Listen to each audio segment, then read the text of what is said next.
Hi, everyone. Welcome to Outgrow's Marketer of the Month. I'm your host, Dr. Saksham Sharda.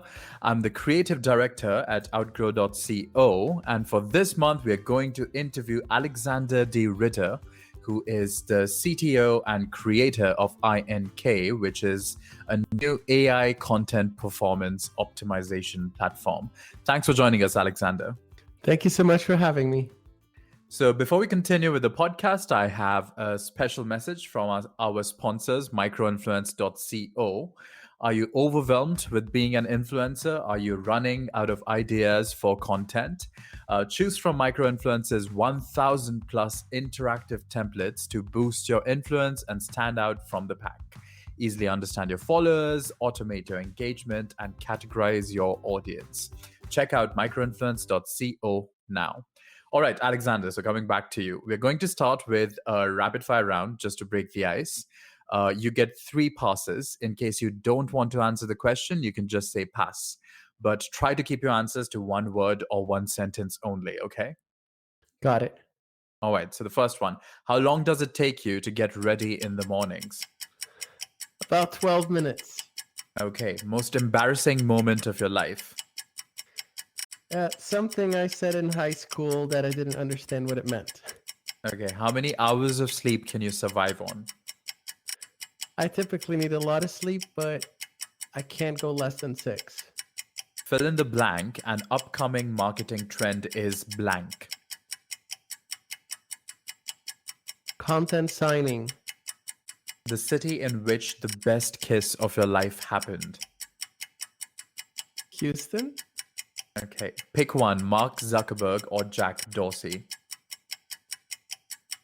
Blank. The first movie that comes to your mind when I say the word ambition. The Pursuit of Happiness. When did you last cry and why? 2 weeks ago. Because Whitney Houston always makes me cry. Okay, the biggest mistake of your career.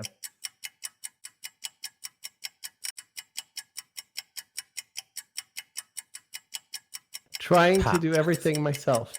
Okay, I almost passed that one. Okay. How do you relax? Just spending time with the family. How many cups of coffee do you drink per day? I don't drink coffee. A habit of yours you hate. Talking too much. The most valuable skill you've learned in life. I can't fix everything. And finally, the last question. Your favorite Netflix show? I don't have a favorite. Okay. All right. Well, that was the end of the rapid fire round. You almost kind of took too much time on one question, so I'm going to give you 9 on 10, but that's still a good score. And now we're going to go on to the bigger questions. And the first one is, tell us what INK is all about, or tell us one unique thing about INK that sets it apart from others. And how does it use AI to help optimize SEO? Great. What sets it apart from others is that it uses semantic AI, so semantic understanding as opposed to lexical understanding of text. That is hard to understand for the non-initiated. Lexical optimization would be more focused around word counting, and semantic AI would be more focused on the ideas in the text. So if you don't use the exact word, but still convey the idea, the semantic AI will understand that you covered that idea, and the lexical approach would not. And what's your background in? How did you end up in this kind of field? So I was born in Belgium, studied computer science at University of Ghent. Later on, met my wife from the United States. We married and live in Houston, Texas now, and we we have we've had a good life here. But I was able to work in context of marketing companies. Then later on, worked since 2008 on machine learning problems, and always been fascinated by how AI and machine learning were influencing and intersecting with human psychology, particularly on the internet, and how it contributes to marketing. I saw that Google was starting to adopt some of these techniques, and I try to understand how content would change as a result of Google adopting AI technology. So it's been, I guess, 2 years since you launched INK, and so apparently, according to our figures, 1,000 users in just 6 months. What has the journey been like, and what do you think is your X factor? Our website is inkforall.com. Ink for hmm All reveals a little bit the strategy and philosophy behind it, the X factor, if you will. Um, we we we really we really understand that it's getting harder for content creators to get seen or heard. Black boxes are judging content judges now and are judging whether you deserve to be found or not. And there is no Google Maps for them, for content creators. There is no navigation. There's if you take a car trip, the GPS will tell you how far to your destination, what else you have to do to reach your destination. Right? It's helpful. A content creator is pretty blind online because these black boxes are judging your content, and you have no way of knowing or understanding what is going on. We're trying to democratize that. Ink is a free product, um, and we do have a pro tier, but a free product in itself is pretty amazing. And you'll already have all of the insights you need to know if your content will be liked by the Google algorithm, because that is what we do for you in the background. We analyze the content that Google is judging positively and compare it to content that Google is not judging positively for any intent, any keyword, to find out the patterns in that content that contribute to that positive judging, and then contrast it with your article in real time as you are writing to know exactly how Google is thinking about your content or once you would publish it, and what else you have to do to improve it. So, off the top of your head, could you give us some examples of things to keep in mind while creating content? Absolutely, yeah. It all boils down to quality, um, and great content needs to be found, engage, and convert. But the entire mission of Google is to match search queries of users with content that satisfies users in the best way for what their intention was, right? So quality is the answer to that. Is your article comprehensive? Is it relevant? Is it accurate? Is it written in a way that your audience can understand? The right reading grade level for this particular key phrase. And a search on quantum mechanics is not going to have the same reading grade level as something about how to make a cupcake, right? Does it speak in the right tone, voice? Does it um, and does it informate is it informationally complete and in enough does it have enough what we call topical depth and breadth? So Inc will look at all those things and many more to ensure that your article has the best chances of ranking. And how do you think Google and SEO has changed over the last 10 years? What forms of content are more important for SEO and inbound marketing these days as compared to, like, days of the past? I would say content in general is has become more important than 10 years ago, the quality of your content, and it will continue to become more important. um, we have seen a trend in the last 10 years, almost like a complete u-turn on this, but paid media for a while was very in vogue, and paid advertising and getting people through paid ads to your site. But what we are noticing now is a revolution is happening. Facebook is blocking trackers sorry, not Facebook. Apple is blocking Facebook and other trackers on their Mm. platforms. Brave browser that stops from being tracked is becoming popular. Regulators and governments are talking about your privacy and your digital rights. And what that is doing, it is putting a lot of pressure on these paid media companies to limit the amount to limit the precision they have by which they can target individual users. And what that means is that the return on investment for that value proposition is changing dramatically. And then what we have seen, especially since COVID, is that earned traffic, earned organic traffic has become extremely important. And how do you get earned organic traffic?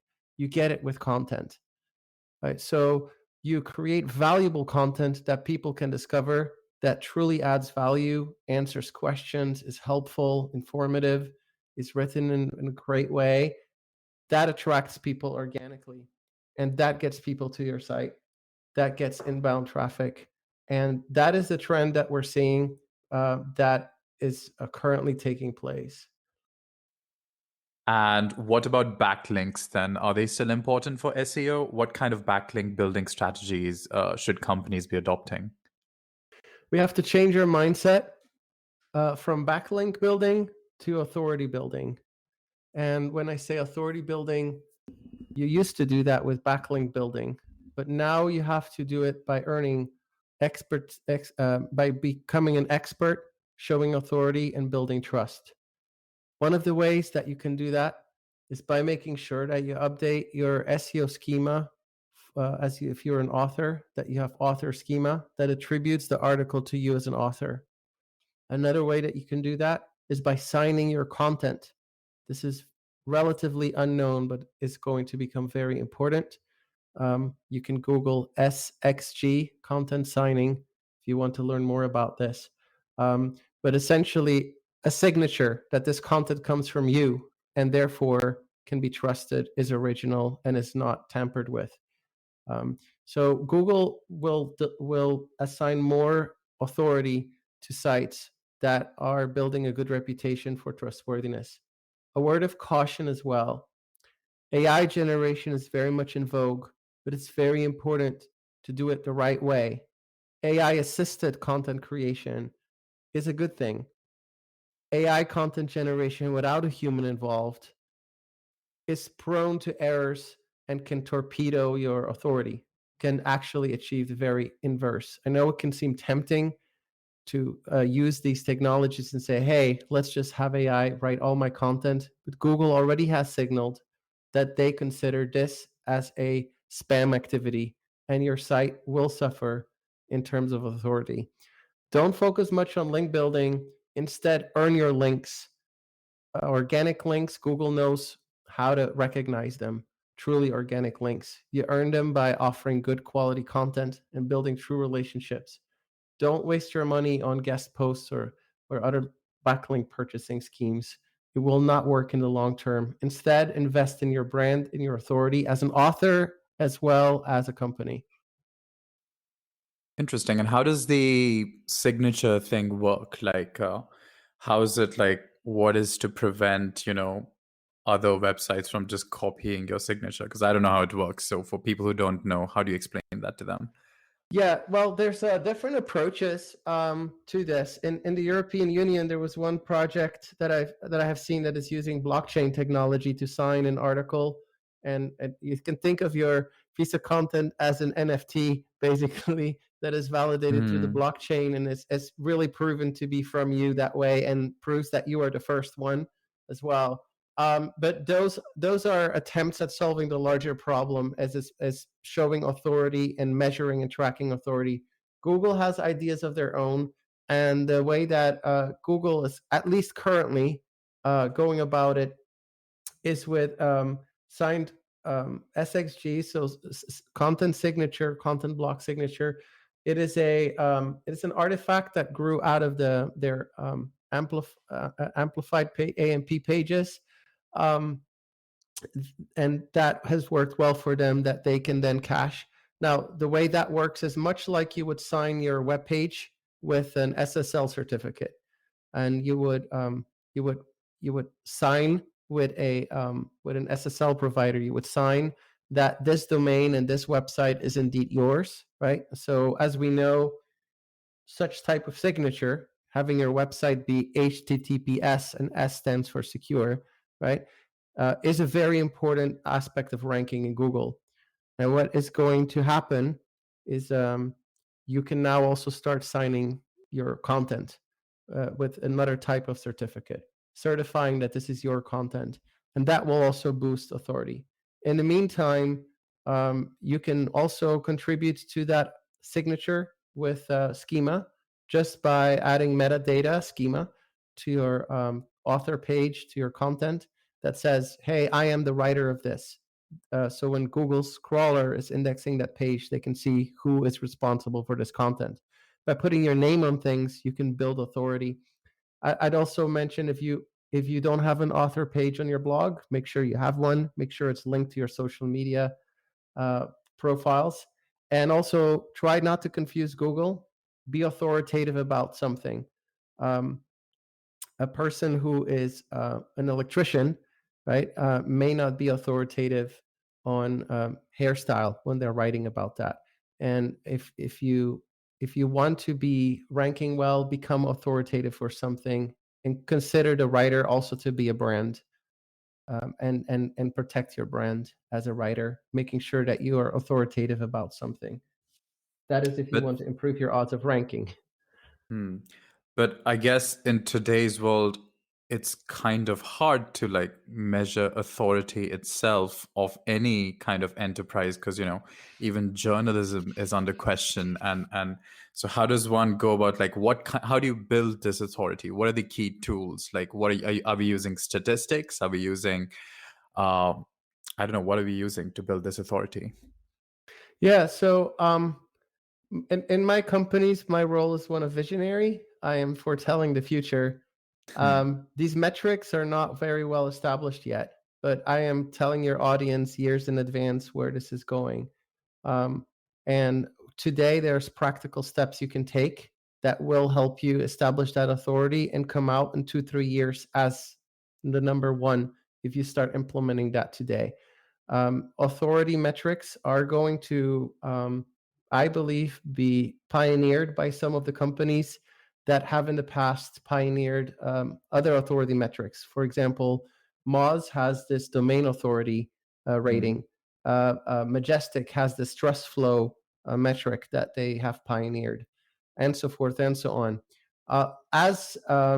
As more and more writers are adding author schema to their site, you can be sure that websites and companies are going to pop up that are going to put a metric to measure that authority.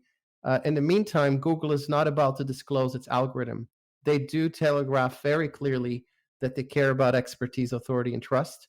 They do clearly indicate that with content signing, they're wanting to go into a direction of a world with more transparency and accountability for what gets published online. And in their search engine, they have indicated that they prefer to rank brands that have a track history of publishing um, content that is trustworthy and from experts.